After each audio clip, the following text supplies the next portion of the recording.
Samsung just released the S23 lineup to the world, and here are a few things about the S23 Ultra. First is the design. Looking at the S23 Ultra, there is no difference from the S22 Ultra of last year. This is the first time in a long time that Samsung would maintain the same design, screen, and even battery on their flagship device. There is simply no difference, but I think it also boils down to the fact that Samsung is trying to save the planet. Everything about this device was made from recycled plastic, mostly from the ocean.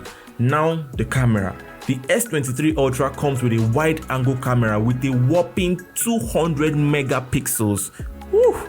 It also has an ultra-wide 12 megapixel camera, a telephoto lens, and a selfie camera with 12 megapixels. This is actually a downgrade from last year's 40 megapixel selfie camera, but a few tests have shown that this 12 MP camera is able to produce images with more realistic skin tones, and it uses powerful AI to make the selfie images sharper and has more details. Science, right?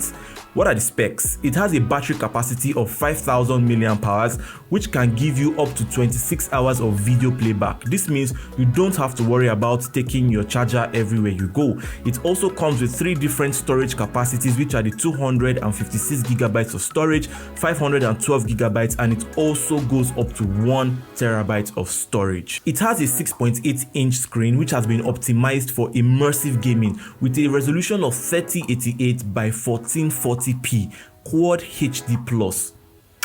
COD gamers are going to see the future with this device, and its brightness can go up to 1750 nits. Woo!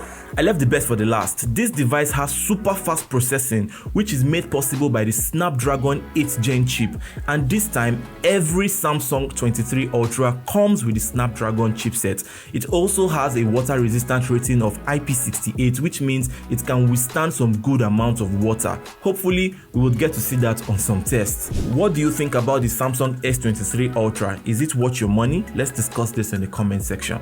Ciao guys.